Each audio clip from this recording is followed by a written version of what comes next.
शांत है।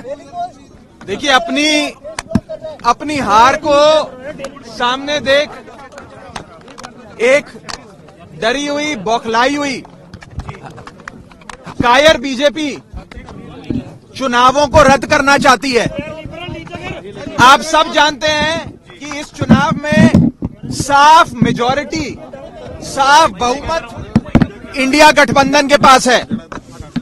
ये पहला सामना है, पहला मुकाबला है इंडिया गठबंधन बनाम भाजपा का, और इस चुनावों में साफ तौर पे बहुमत का आंकड़ा इंडिया गठबंधन के पास है। आप जानते हैं कि कुल मिलाकर 36 मतदान होने हैं। 36 में से 20 से अधिक वोट इंडिया के पास हैं और 14 से 15 वोट भाजपा के पास हैं। यानी कि साफ तौर पे इंडिया गठबंधन ये चुनाव जीतने जा रहा है। लेकिन अपनी हार को अपनी आंखों के सामने देख एक कायर बीजेपी चुनावों को रद्द कर रही है और गैर कानूनी हथकंडे अपना रही है। सबसे पहले इन लोगों ने सेक्रेटरी इलेक्शंस को बीमार कर दिया। आज इन लोगों ने चुनाव के जो प्रिसाइडिंग ऑफिसर होते हैं उनको बीमार कर दिया। ऐसा लगता है कि पूरी की पूरी बीजेपी इंडिया गठबंधन को अपने सामने देख बीमार हो गई है। और बीजेपी क्या मैसेज देना चाहती है इस देश में कि ये इस देश का लोकतंत्र क्या इतना कमजोर है कि जब बीजेपी चुनाव जीतने की स्थिति में होगी तो चुनाव होगा, लेकिन अगर भाजपा ये चुनाव हार रही है तो चुनाव नहीं होगा। क्या ये मैसेज देना चाहती है भाजपा? और मुझे ये कहने में रत्ती भर भी गुरेज नहीं है कि भाजपा की हालत उस बच्चे जैसी हो गई है जो जब एक गली के क्रिकेट मैच में आउट होता है तो अपना बल्ला लेकर चला जाता है, अपना बैट लेकर चला जाता है और कहता है कि अब मैच नहीं होने दूंगा मैं, अब गेम खत्म हो गई। इस देश को क्या नॉर्थ कोरिया बनाना चाहती है भाजपा कि चुनाव ही रद्द करा दिए जाएं? ये बहुत खतरा है इस देश के लोकतंत्र को भाजपा से। और मैं आपको साफ तौर पे ये कहना चाहता हूं कि अगर इंडिया गठबंधन एकजुट होकर ऐसे लड़ता रहा तो वो दिन दूर नहीं कि भाजपा इतनी बीमार हो जाए कि भाजपा को लोकसभा 2024 के चुनावों से भी भागना पड़ जाए। आम आदमी पार्टी ये फैसला और कांग्रेस पार्टी हम सब ने मिलकर ये फैसला लिया है कि हम हाईकोर्ट का दरवाजा खटखटाएंगे, कोर्ट में जाकर इंसाफ की, न्याय की गुहार लगाएंगे और हर संभव प्रयास करेंगे कि मेयर का चुनाव हो जिसमें साफ तौर पे इंडिया गठबंधन जीत रहा है और भाजपा हार रही है। अभी तो आप सोचिए कि ये छोटा सा चुनाव है मेयर का और इसमें इंडिया गठबंधन ने भाजपा की नींद उड़ा दी है। 2024 के लोकसभा चुनाव में भाजपा का क्या हश्र इंडिया गठबंधन और भारत की 135 करोड़ आबादी करेगी, आप सोच सकते हैं।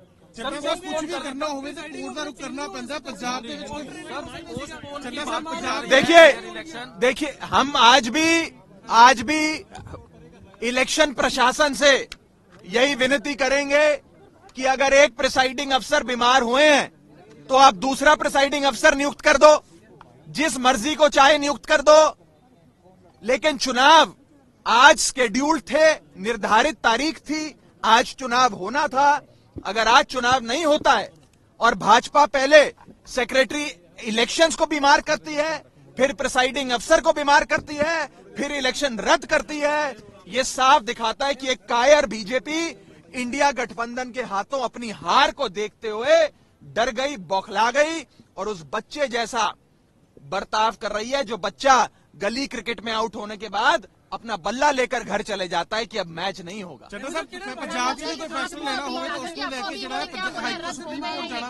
देखिए हम लोगों के पास आज इस इलेक्शन बिल्डिंग में जाने के लिए वैलिड पासेस थे, हम समय पर यहां पहुंचे, लेकिन ये बताया गया कि एंट्री बंद कर दी गई है।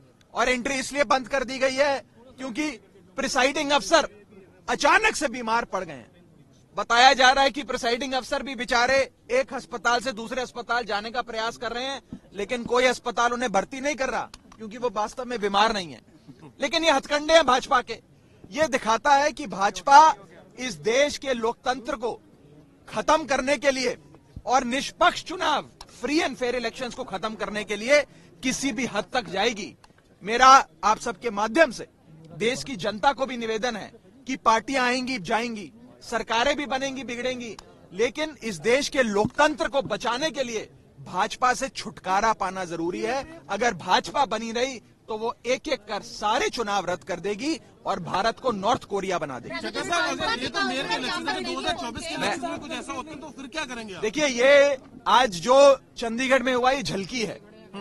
भारतीय जनता पार्टी 2024 के चुनावों में भी हर संभव हथकंडा अपनाएगी। चुनावों को, फ्री एंड फेयर इलेक्शंस को, निष्पक्ष चुनाव को इन्फ्लुएंस करने के लिए, प्रभावित करने के लिए। इसीलिए इस देश की 135 करोड़ जनता को साथ आना होगा, इंडिया गठबंधन को और मजबूत होना होगा और मजबूती से भाजपा का सामना करना होगा। बाकी बातचीत एक बार हाईकोर्ट का फैसला आ जाए उसके बाद करेंगे। हमने हाईकोर्ट में गुहार लगाई है कि निष्पक्ष चुनाव हो और नए प्रिसाइडिंग अफसर आज ही नियुक्त किए जाएं ताकि आज ही निर्धारित जो डेट है उस पर चुनाव कराया जाए। नमस्कार, मैं हूं मानक गुप्ता। अगर आपको हमारा ये वीडियो पसंद आया हो तो इसे लाइक और शेयर जरूर करें और हां, हमें सब्सक्राइब और फॉलो करना ना भूलें ताकि आप देश और दुनिया की कोई खबर मिस ना करें। तो जुड़े रहिए हमारे साथ और देखते रहिए न्यूज़ 24।